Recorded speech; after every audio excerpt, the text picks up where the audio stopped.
dijimos, esto es la forma de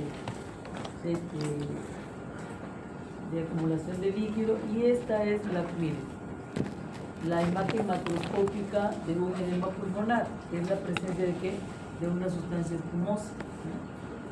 La sustancia espumosa se forma porque tiene muchas burbujas, ¿sí o no? Entonces estas burbujas se forman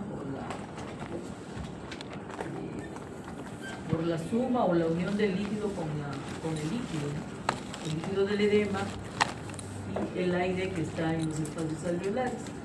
Estas burbujas tienen mucha estabilidad. Miren, es difícil de que se puedan romper y difícil de que se puedan disolver también. Pues se puede conservar un pulmón con edema, o sea, con sustancia espumosa, por meses, inclusive hasta años. Bueno, hemos dicho que el líquido necesariamente tiene que salir a los espacios donde se pueda expandir. Esta es una fotografía de un intestino. Miren, todo esto es la pared del intestino. ¿Por qué se le ve así de amplia? Porque la submucosa se ha ensanchado. ¿Por qué? Porque está acumulando líquido acá. Esas líneas blancas que ustedes ven acá son las fibras colágenas que están siendo comprimidas. O también, a su vez, también pueden ser dispersadas, ¿ya? Todo esto que está acá, este líquido medio amarillo, es la acumulación de líquido que ha salido acá. Recuerden que el edema, hablamos de un edema intersticial. Y una de las características de este líquido que sale es que es un líquido pobre en proteínas, no tiene proteínas. Y que necesariamente estamos viendo que es un desequilibrio de presiones. O sea, ¿por qué? Porque se eleva la presión hidrostática o porque disminuye la presión oncótica. Y siempre este líquido que sale tiene un nombre, se le llama trasudado. Trasudado, así se llama. Y siempre es translúcido, transparente, como lo vamos a ver acá, miren. Bueno, ese es el detalle de una citis, que es la acumulación de líquido en la cavidad peritoneal, que cuando el líquido se mueve, ¿sí o no?, por la fuerza de la gravedad. Si el animal está en su posición apoyado en sus cuatro miembros, y si yo lo pongo así, pues el líquido se moverá, ¿sí o no? Porque por fuerza de la gravedad tiende a seguir hacia abajo, para poder comprobar de qué se trata de líquido, ¿no? Miren, este es un ejemplo de un hidrotórax, acumulación de líquido en la cavidad pleural, y fíjense que el trasudado es así, ¿no? Un líquido translúcido, transparente, ¿no?, que tiene una tonalidad amarilla, aún siendo así, es translúcido, transparente. Lo mismo acá en la cavidad pericárdica, que también tiene líquido. Acá se nota justo en los bordes, donde se vierte el saco pericárdico, se nota el líquido, ¿no? Un corazón que parece grande, ¿no? Bien, para el edema cerebral es todo lo contrario, chicos. Cuando se habla de edema cerebral, el cerebro siempre tiene que estar protegido y no puede estar cambiando o estar afectado porque se elevó la presión hidrostática o disminuyó la presión oncótica. El cerebro se protege y se protege a través de la barrera hematoencefálica, ¿no? Sin embargo, se puede dar el edema en el cerebro, claro. ¿Cuándo? Cuando hay una lesión, dice que puede ser localizada o generalizada, como sucede en los traumatismos encefalocranianos, o llamado TEC. Bueno, según la naturaleza y la intensidad. ¿Y qué puedo identificar macroscópicamente o qué puedo ver macroscópicamente para poder diagnosticar un edema cerebral?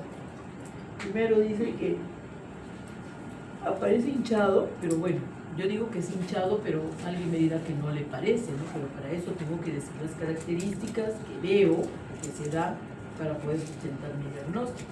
¿Y cuál es la primera? Las circunvoluciones están ensanchadas, ¿ya? Están anchas.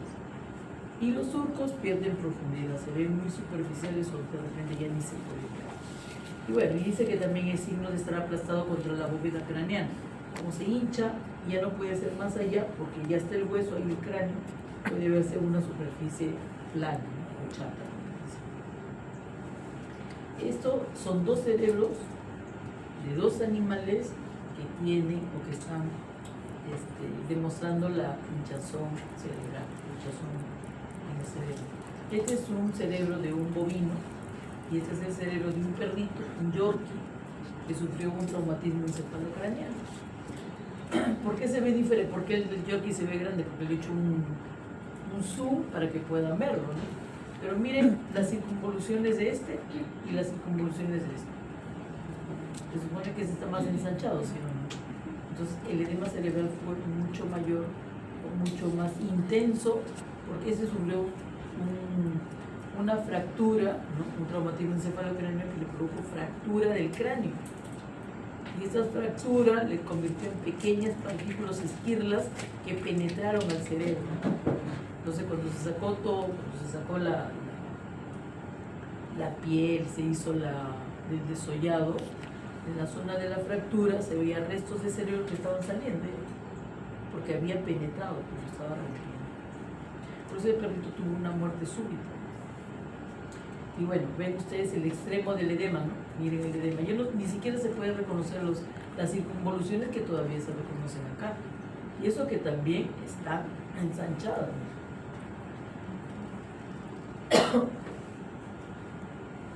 Entonces tenemos un edema generalizado del cerebro por traumatismo encefalocraneal.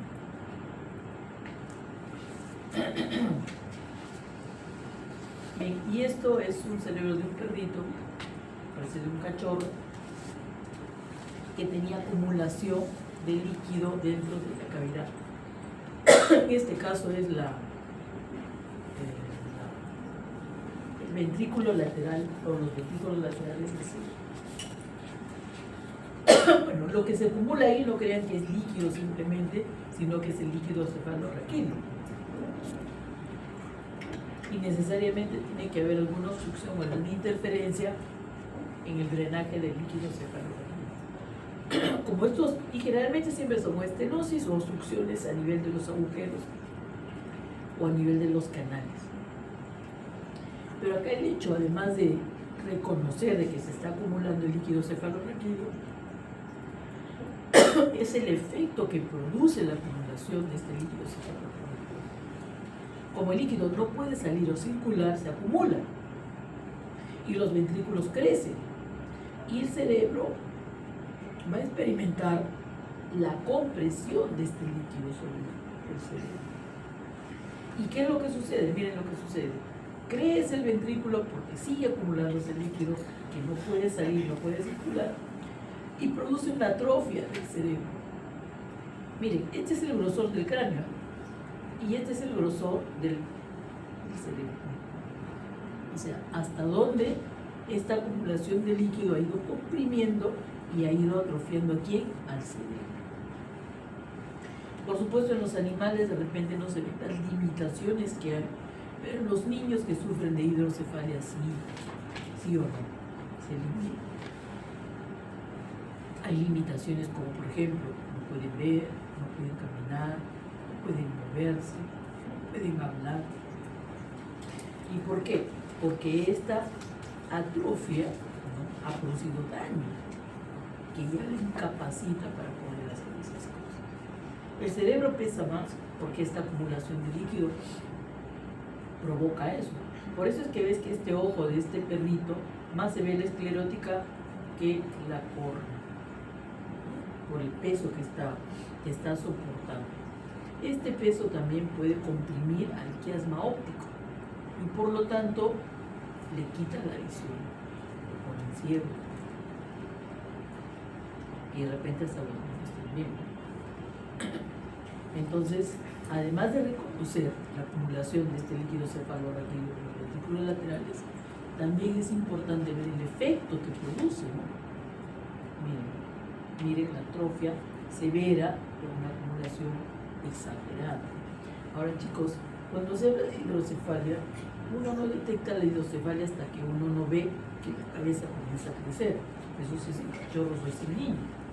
Pero el hecho de que ya vea yo, que vea que la cabeza está creciendo, es porque el líquido ya está ejerciendo la presión y ya está produciéndose grados de atrofia del cerebro.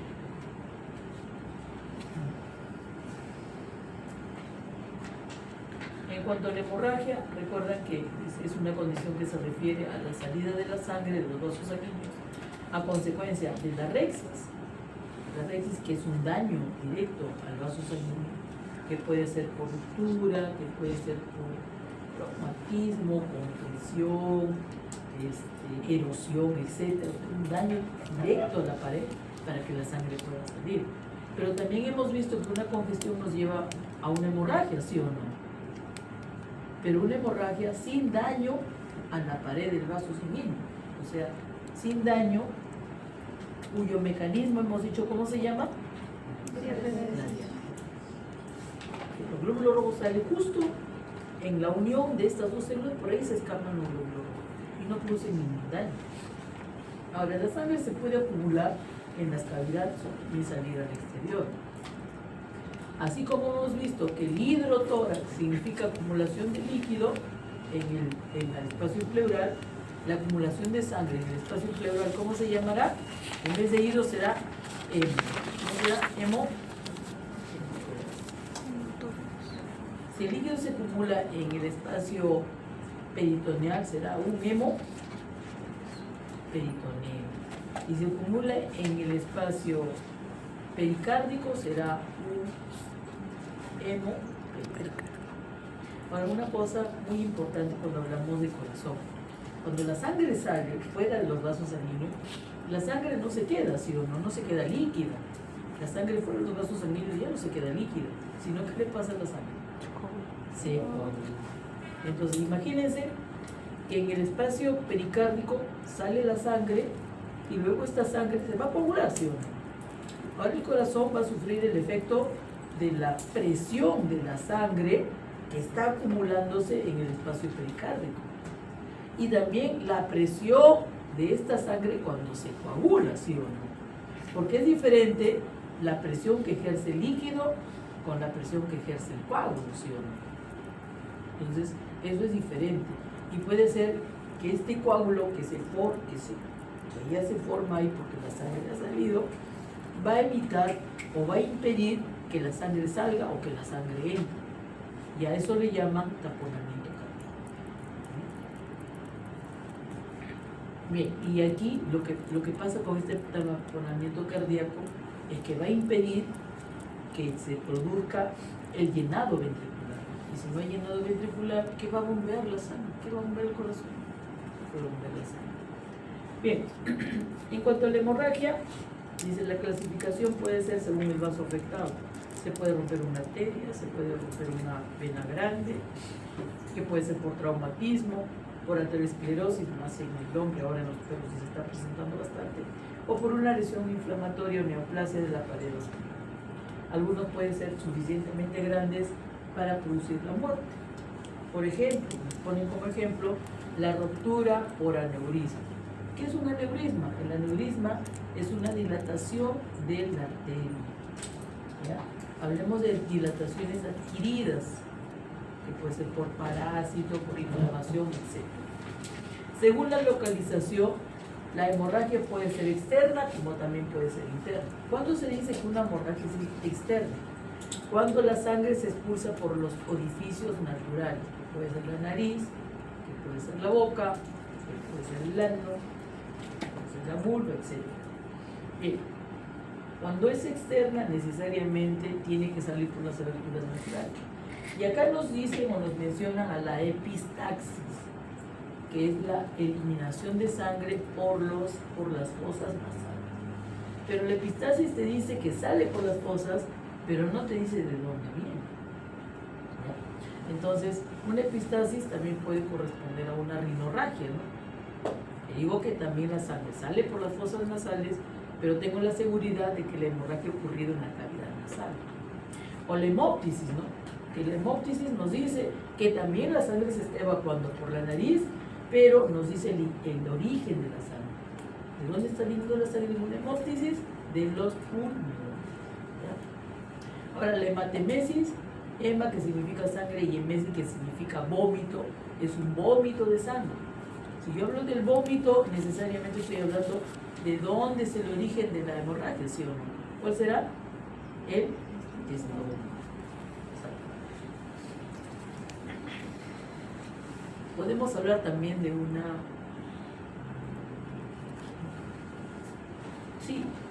de la melena. La melena es la presencia de sangre digerida en las heces. una sangre digerida es una sangre cocida. Ustedes han visto cómo la sangre cuando se cuece o se digiere se vuelve oscura, ¿sí o no? ¿Quién no ha comido un relleno? ¿No ha comido? ¿Quién no ha comido, cómo se llama el otro? ¿Sangrecita? La sangrecita. Pero hay otro también. Sí, otro embutido. También de sangre. Bueno, esas son formas de ver cómo la sangre cocida o digerida se vuelve de un color marrón, ¿no? Entonces, imagínense que en las heces vas a encontrar esa sangre. Entonces, la digestión o el cocimiento de la sangre necesariamente se tiene que hacer ¿dónde? En el estómago. Aunque también se puede ver que también puede evacuarse sangre viva con las heces, ¿no? Y necesariamente se asocia a hemorragias que pueden estar ocurriendo en el intestino grueso, en el colon o como el recto, ¿no? Ahora, las hemorragias internas puede ser dentro de una cavidad, puede ser dentro del parénquima o intersticial. La acumulación de sangre dentro de un tejido se denomina hematoma. Entonces quiere decir que para el ejemplo de una hemorragia interna, ¿cuál es? El hematoma. En algunos sitios le dicen a los hematomas cuando son pequeños cardenales, pero acá nosotros en el Perú a todos les decimos hematoma, chiquito, grande, pequeño, gigante. A veces los perros, ustedes han visto que a veces los perros cuando te muerden no te desgarran la piel, ¿no? Ni te muerden, ni te sacan la piel, ni el músculo, ni nada, ¿no? Pero el hecho de que te presione te produce daño, ¿sí o no? Te produce daño a los vasos sanguíneos, porque es una presión fuerte que ejercen los dientes ahí, en tu piel y todo lo que está ahí. Entonces lo que sucede es que se nota de repente la huella que dejan los colmillos, pero no dicen otra cosa, ¿no? Dicen, no le he hecho nada, dicen, no pasa nada, no le he hecho herida. Claro, no le he hecho herida, pero esa presión que ejerce con la boca del perro produce daño dentro. Y generalmente son de vasos sanguíneos. Y después aparece tu hematoma, ¿no? Ahí está. Grande, no toda la boca del perro está. ¿Sí o no? Y no, el hecho es de que dice, no le he hecho nada. No, sí le he hecho algo. Solo que todavía no se ve. Pero transcurren unos cuantos minutos y ya ves la hemorragia y a veces el hematoma, ¿no? Eso después de minutos, media hora de repente. Y a veces el hematoma que está. O de repente un puñete en el ojo, le dicen. ¿Qué pasa? Te hincha, pues, ¿no? Y después se te hincha porque hay daño, ¿sí o no? Y porque también el puñete te ha roto los vasos sanguíneos o te ha roto los vasos sanguíneos. Claro, ahí lo verás, ¿no? A veces sale en la esclerótica que está roja, pero después te sale un moretón por todo el ojo, ¿no? Y hasta a veces en la cara también. Entonces, ¿eso qué es? Es un hematoma. Entonces, eso sucede. Y otra cosa, por ejemplo, aquí no le han chupado el cuello de repente tu enamorado, tu enamorada, que dice que te quiere mucho, y que te quiere no te daña. Eso te dice. Que te ama, pero no te daña. Entonces, de ahí verás y saca tu cuenta. Eso también, esas succiones, ¿producen daño o no producen daño? Claro. Y tú ves, te sale tremendo hematoma, ¿no? Que hasta vergüenza te da. Te ponen chalina. Bueno, vamos a ver. Según la morfología, también hay una clasificación de la hemorragia. Las hemorragias diminutas, o sea, las hemorragias puntiformes, tienen nombre. Cuando son del tamaño de la cabeza de un alfiler, se le llama petequia. Si sobrepasa el tamaño de la petequia, ya no se llama petequia, sino se llama, aquí como dice acá la cosa, se llama qué cosa, se llama equimosis. Pero bueno, equimosis o petequia, yo puedo decir que son hemorragias puntiformes y ahí, aquí abarco todo. Mire, las petequias se asocia a presión intravascular locales, recuentos plaquetarios bajos como la trombocitopenia, la función plaquetaria defectuosa como el síndrome urémico o deficiencia de los factores de coagulación. Cuando son más grandes se llaman equimosis. Las mayores de 3 milímetros son las púrpuras. Miren, Las púrpuras generalmente se dice las hemorragias que suceden a nivel de la piel, que pueden ser focales, en forma de focos, que puede ser equimosis o petequias, pero que se van uniendo y se van extendiendo. A eso le llaman púrpura. Y generalmente las púrpuras se dan por inflamación de los vasos sanguíneos, que se llama la vasculitis, ¿ya? Ahora, ¿qué tan importante es la hemorragia? Va a ser importante y va a depender de la cantidad y la velocidad con que se pierda la sangre. Dice, cantidades mayores al 20% del volumen total, o pérdidas en pequeñas cantidades que llegan a eso, pueden llevar a la mortalidad, o se pueden llevar a la muerte del paciente. El lugar también es muy importante donde sucede la hemorragia. Si hacen una comparación de una hemorragia en el tejido subcutáneo, no tiene importancia, pero no pasa nada, ¿no? Pero si sucede en el cerebro, sí puede llegar a producir la muerte, porque aumenta la presión intracraneal, porque el cerebro se hincha también y quiere salir, ¿no? Imagina que el cerebro quiere salir. ¿Por dónde saldrá el cerebro? Solamente tenemos un agujero que es el agujero magno. Y que antes de salir por el agujero, se ubican ¿quiénes? Los centros vitales. Y si alguna parte del cerebro quiere salir por ahí, va a comprimir a los centros vitales. ¿Qué es lo que va a suceder? Se muere el paciente. Así. Miren, acá hay dos. Pueden apagar la luz para que se vea mejor. Dos formas de hemorragia. Miren esa hemorragia. Miren esa hemorragia. Esta es el corazón de un cerdito, pobre. Se ve varias hemorragias, ¿sí o no? Como si fueran brochadas o pinceladas, dicen algunos. ¿Y saben por qué sucede esto? Por deficiencia de vitamina E y selenio. La deficiencia de vitamina E y selenio no solamente produce la degeneración de los cardiomiocitos, sino también la lesión de las células que conforman los vasos sanguíneos. ¿Cuál? El endotelio. Se daña y permite, ¿qué cosa? La salida de la sangre.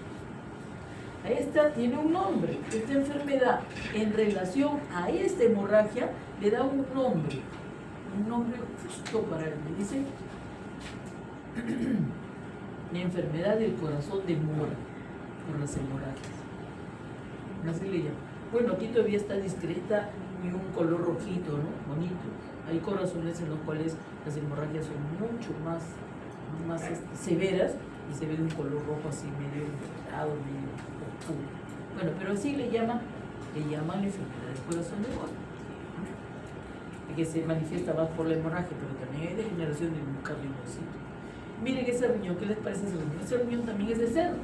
Recuerden que el riñón de cerdo siempre es más alargado, ¿no? Pero también es comprimido lateralmente.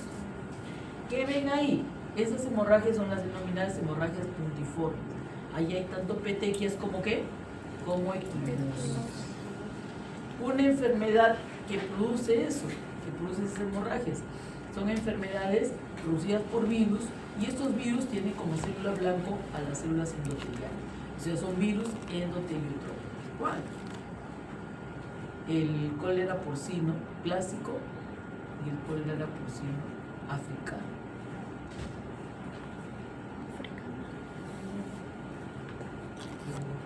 O también le llaman, ¿cómo le llaman? La peste porcina clásica y la peste porcina africana, a la enfermedad.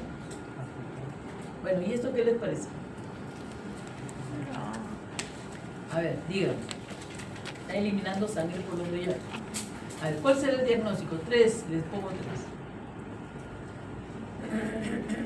3. Epistaxis. Hemoptisis. Señorita, estoy hablando. Voy a dar 3 posibilidades y usted ya está. La próxima se va.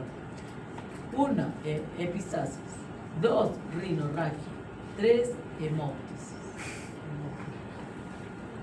Ahora, ya dice que es hemoptisis. ¿Ustedes qué dicen? Rinorragia. Ya. ¿Quién más? Epistaxis. Epistaxis. Ahora, quiero que noten una cosa, que noten la foto.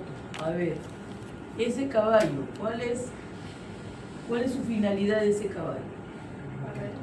¿Ah? La competencia. Es un animal de competencia. Y lo notas por todos los implementos que tiene, ¿sí o no? Un caballo de paso no tiene eso, ¿sí o un caballito criollo que se va a la chacra, viene corriendo, se va corriendo, etcétera, tampoco le van a poner tremenda unidades indumentaria, ¿no? Entonces, necesariamente es un caballo de competencia. Y los de competencia sufren de una enfermedad que se llama la enfermedad de la hemorragia pulmonar inducida por el ejercicio. Entonces, si es un animal de esos, necesariamente si es una hemorragia pulmonar inducida por el ejercicio, ya sé que esa sangre, ¿de dónde viene? De los pulmones. Por lo tanto, ¿cómo se llama? Se llama hemorragia. Acá como la señorita que me quemó la película. Miren, ojo, miren, un detalle, por eso les digo, una imagen, a la imagen hay que explotarla y hay que sacarle todo. O sea, acá no solamente vamos a ver que hay una evacuación de sangre por los hollares, pero con una fuerza, ¿no? Porque miren ustedes cómo ha salpicado, ¿no? En el cuerpo de la mujer. Miren la salpicadura. Entonces, no solamente voy a ver, está evacuando la sangre por los hollares, sino estoy viendo la fuerza con que está saliendo y también el destino o la producción al cual este animal es usado, ¿no? Es un animal de competencia, o de carrera o de salto. No, de salto no, de polo, ¿no?